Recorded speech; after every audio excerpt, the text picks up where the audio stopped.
सच बता दीजिएगा, क्या देश में बेरोजगारी नहीं है? क्या बिहार से पलायन नहीं होता है? चाहे लालू प्रसाद यादव हो, चाहे नीतीश कुमार हो, कोई भी जाति का नेता हो, चाहे चिराग पासवान हो, कोई भी जाति, आप एक SC/ST एक्ट का 4 सीटेड आदमी है। हम आपको बताते गुंडा बैंक क्या है। मान लीजिए कि दोस्तों, स्वागत आप सभी का। मैं अजीत सिंह। आज जो है हमारे साथ में नई सोच न्यूज के चीफ एडिटर वीरेंद्र जी जुड़े हुए हैं और इनसे हम लोग बातचीत करते हैं जो आगामी खगड़िया के लोकसभा चुनाव के ऊपर कुछ मुद्दों पर हम चर्चा करते हैं। तो पहले सर आपका स्वागत है वीरेंद्र जी। आपका धन्यवाद अजीत जी। सबसे पहले आप जो बोले कि खगड़िया लोकसभा क्षेत्र के बारे में चर्चा करते हैं, खगड़िया लोकसभा क्षेत्र एक हॉट टॉपिक बन गया है जी। मैं चाहूंगा कि आप सवाल कर सकते हैं। मेरा पहला सवाल आपसे है, खगड़िया लोकसभा के वर्तमान स्थिति के बारे में आप क्या कहना चाहेंगे? देखिए, खगड़िया लोकसभा की अगर वर्तमान स्थिति की हालात को आप देखेंगे तो आपको पता होगा कि खगड़िया लोकसभा में भी जातिगत वोट गिराया जाता है, यानी कि जाति को देख करके वोट दिया जाता है। और वर्तमान स्थिति में आपको यह भी पता होगा कि जब आप खगड़िया लोकसभा में क्षेत्र भ्रमण करते होंगे तो एक बहुत बड़ा हॉट टॉपिक है अस्थाई वर्सेस बाहरी के बीच मुद्दा आ गया, मुद्दा है।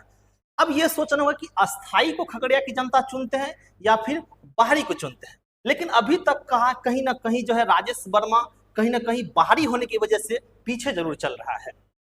तो अगले बाहरी पीछे चल रहा है तो अब की बार जो क्या बाहरी और घरेलू लोकल को मुद्दा लेके खगड़िया के युवाओं को इसके ऊपर अगर वो वोट डालते हैं तो क्या खगड़िया के युवाओं के लिए बेहतर भविष्य हो सकता है? हमें लगता है अजीत जी की खगड़िया के जनता को बाहरी भीतरी की बात छोड़ देनी चाहिए। हाँ, हमारे नजरिए से खगड़िया को कौन डेवलप बेहतर कर सकते हैं। आपको पता होगा कि इससे पहले जो है खगड़िया लोकसभा से जो सांसद अभी वर्तमान में है केसर अली साहब, आपको पता होगा कि केसर अली साहब वर्तमान सांसद है और ये भी पता है आपको ये 10 साल से खगड़िया के सांसद थे ना। और ये भी आप जानते होंगे कि यह LJP पार्टी से चुनाव लड़े थे खगड़िया से। लेकिन अगर ये बात आप देखते हैं तो पहला चीज तो ये देखते हैं कि खगड़िया के जनता ने LJP पार्टी को 10 साल दिया तो 10 साल में क्या खगड़िया लोकसभा जो है वो डेवलप हुआ, इस बात पर लोग को सोचना होगा कि अगर 10 साल में डेवलप हुआ तो ठीक है, आप राजेश वर्मा को वोट दीजिए। अगर खगड़िया की जनता देख रहे हैं कि 10 साल में डेवलप LJP पार्टी ने नहीं किया तो कोई और विकल्प चुनना चाहिए, ये बात है मेन रूप से।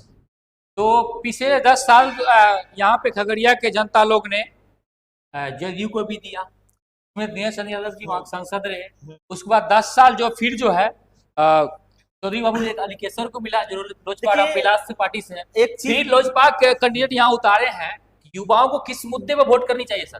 देखिए, युवाओं की वोट करने की बात है। देखिए, युवा जो है खगड़िया को नहीं देखते कि हाँ खगड़िया में राजेश वर्मा या संजय कुशवाहा है। आप भी देखते होंगे कि मोदी जी का जब भाषण शुरू होता है तो लोग कहते हैं कि हम मोदी जी को देखकर वोट दे रहे हैं, लेकिन कहीं ना कहीं एक बात देखना होगा कि जो मोदी जी का भाषण है उसमें भाषण में क्या कहा जाता है, हिंदू मुस्लिम, मंदिर मस्जिद यानी कि 370 धारा, राम मंदिर। आप एक चीज अजीत जी सच बता दीजिएगा, क्या देश में बेरोजगारी नहीं है? क्या बिहार से पलायन नहीं होता है? क्या बिहार में शिक्षा व्यवस्था दुरुस्त है?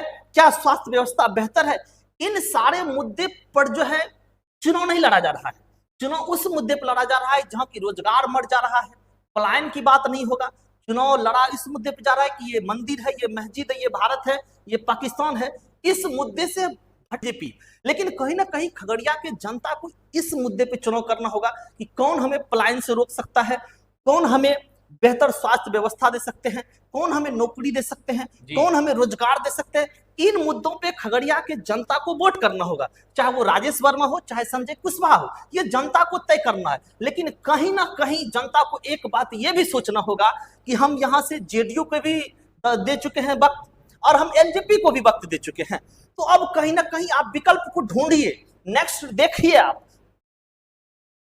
तो अगली बार मेरा प्रश्न आपसे है सर कि हर एक बार बिहार में चाहे जो भी चुनाव हो जातिवाद का मुद्दा बहुत बड़ा मुद्दा बन जाता है। देखिए, ये क्या डेवलपमेंट में जातिवाद कितना बड़ा अभिशाप है या इसका पहली चीज तो अजीत जी आप साफ जान लीजिए, कोई भी जाति का नेता हो वो अपने जाति को आगे नहीं बढ़ाए, चाहे लालू प्रसाद यादव हो चाहे नीतीश कुमार हो, कोई भी जाति का नेता हो, चाहे चिराग पासवान हो, कोई भी जाति। आप एक चीज अजीत जी बता दीजिए, लालू प्रसाद यादव भी मुख्यमंत्री रहे हैं, तेजस्वी प्रसाद यादव जी मुख्यमंत्री रहे हैं, कितने यादव ऐसे हैं जो कि तेजस्वी यादव के बराबर आ गए हैं?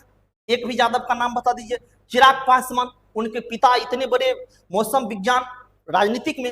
आप एक चीज बता दीजिए, कोई पासवान समाज में नेता नहीं है जो चिराग पासवान खगड़िया में उनको टिकट दे सकते थे?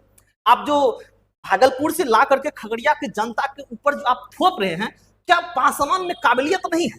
क्या चिराग पासवान जो दलितों की बात करते हैं कि हम दलितों का, मेरा पार्टी है, दलितों का हम वोट लेते हैं, क्या आप एक चीज बता दीजिए कि दलित खगड़िया में है या नहीं है?